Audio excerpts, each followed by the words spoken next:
ஒரு ஊர்ல 2 பேரும் புருஷ மண்டாட்டி வாழ்ந்து வந்தாங்க. அவங்க என்ன பண்ணாங்க, அவங்களுக்கு குழந்தையே இல்லை. குழந்தையே இல்லாம ரொம்ப கஷ்டப்பட்டாங்க. ஆனா சாமி பக்தி அவங்களுக்கு நிறைய இருக்கு. எல்லா சாமியும் கும்பிடுவாங்க, சாமி பக்தி நிறைய இருக்கு. குழந்தையே இல்லை, வேண்டாத சாமி இல்லை, போகாத கோயில் இல்லை, பார்க்காத டாக்டர் இல்லை, குழந்தையே இல்லாம இருந்துச்சு. அப்ப அந்த பொண்ணு என்ன பண்ணிச்சு, கணேசங்கிட்ட போய் கேட்டுச்சு, கணேசா எனக்கு குழந்தை இல்லப்பா, எனக்கு ஒரு குழந்தை வரம் கொடுங்க, எல்லா வரமும் கொடுக்குறேன்னு சொல்றாங்களே, எனக்கு ஒரு குழந்தை வரம் கொடு அப்படின்னு கேக்குது. அந்த பொண்ணு கேட்கற நேரம் என்ன பண்ணாங்க, ஒரு 51 குடம் தண்ணி ஊத்துறியா என் தலையில கொண்டாந்துன்னு அது கணேச கேக்குறாரு. கேட்கல இந்த குழந்தை என்ன பண்ணிச்சு, 51 குடம் என்ன 100 குடம் கூட நான் ஊத்துவேன், எனக்கு குழந்தை தான் வேணும் அப்படின்னு அழுதுச்சு. அழுதையில அந்த ஏரிக்கிட்ட போய் தண்ணி மோந்துக்கிட்டு வந்து 51 குடம் ஊற்றணும்னு நினைச்சுக்கிட்டு 40 குடம் ஊத்துச்சு. இன்னும் 10-11 குடம் ஊத்தணுமே, நடக்க முடியலையே என்ன அப்படின்னு வந்துச்சு. வந்துகிட்டு ஆறு மாதிரி இருக்குது. அந்த ஓரத்துல வரையில ஒரு மரம், பெரிய மரம் இருக்கு. அந்த மரத்துல புகையிலையும் வரையிலையுமே ஒளி அடிக்குதா, 2 ஒளி எதுக்கு அடிக்குது அது அப்படின்னு பார்த்துச்சு.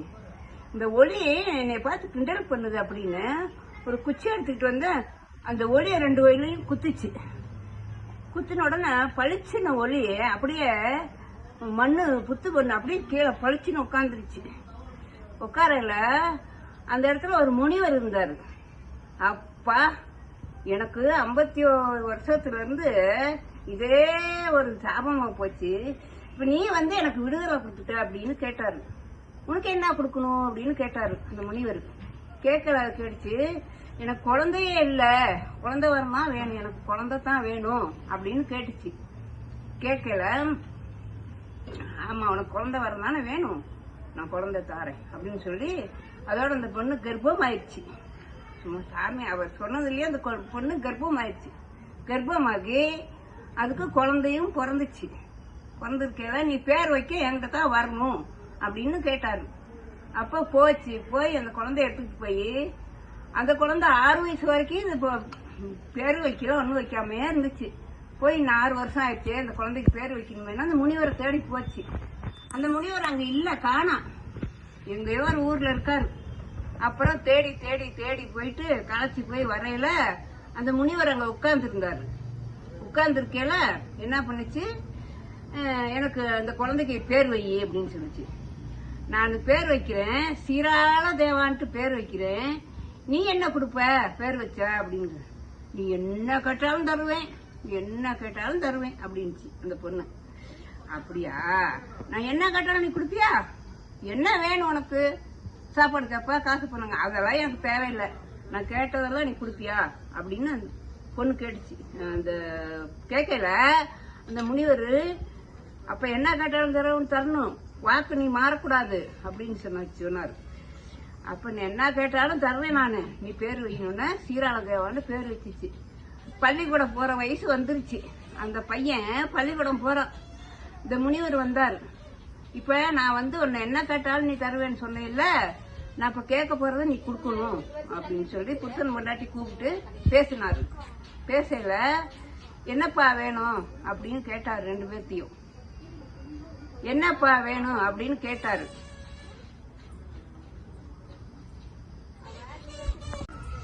அந்த பொண்ணு, இவருக்கு கொஞ்சம் காசோ பணமா கொடுத்து அனுப்பு, கொஞ்சம் சாப்பாடு செஞ்சு போடலாம் அப்படின்னு சொன்னாரு. எனக்கு அதெல்லாம் வேணாம், நான் கேட்கறதுதான் எனக்கு வேணும் அப்படின்னாரு.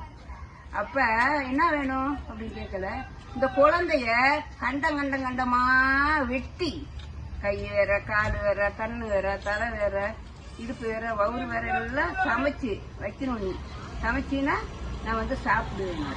அதோ பாவமே, குழந்தை நீதான் வரம் கொடுத்து குழந்தை பிறந்துச்சு, நீ இப்ப கையா காலை வெட்டி குழம்பு வச்சு சோறு போட்டுன்னு சொல்றீல, இது என்ன பாப்பா ஐயோ எனக்கு பயமா இருக்கே, ஐயோ இந்த பாவத்தை எங்க போய் கேட்பேன் அப்படின்னு 2 பேரும் அழுதாங்க.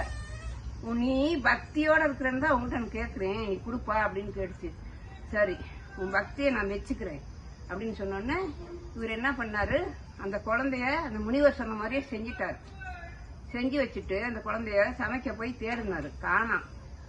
ஐயோ என் குழந்தையும் போச்சு, சமையலும் போட முடியல, சாப்பாடும் போட முடியல அப்படின்னு அந்த அம்மாவும் அந்த அப்பாவும் 2 பேரும் அழுதாங்க. அழுகிற நேரம் அந்த குழந்தை சாப்பாட்டு இலையெல்லாம் போட்டு எல்லாம் பரிமாறி வச்சிருக்காங்க. அந்த முனிவர் வரல. அப்புறம் கொஞ்ச நேரம் கழிச்சு அந்த முனிவர் வந்தார். வாப்பா எல்லாம் சமைச்சிருக்கு, வந்து சாப்பிடுவா அப்படின்னு கூப்பிட்டாரு. சாப்பிட நேரம் வந்துச்சு, நான் வந்துடுறேன் சாப்பிட அப்படின்னு அந்த முனிவர் வருவாரு.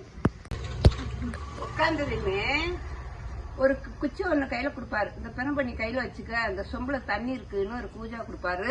இது 2யும் எடுத்துக்கிட்டு போய் அந்த ரோட்ல நின்று கீழே தண்ணியை தெளிச்சு சீராள தேவா அப்படின்னு கூப்பிடு அப்படின்னு கேட்டார்.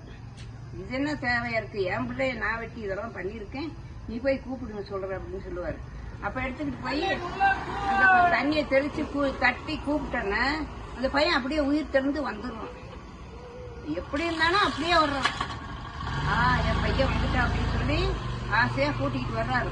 கூட்டிகிட்டு வீட்டுக்கு வந்தா சோறு குழம்பெல்லாம் காய்கறி பாயாசம் வடை சோறு பிரியாணி எல்லாம் ஆயிடுச்சு, எல்லாம் மாறி போச்சு. அப்புறம் சாப்பிட்டு நீங்க பக்தியா இருக்கிறீங்க, குழந்தை சாமி மேல பக்தியா இருக்கிறீங்க அப்படின்னு மெச்சுக்கிட்டாரு. அவங்க பக்தியா அவர் மெச்சுக்கிட்டாரு.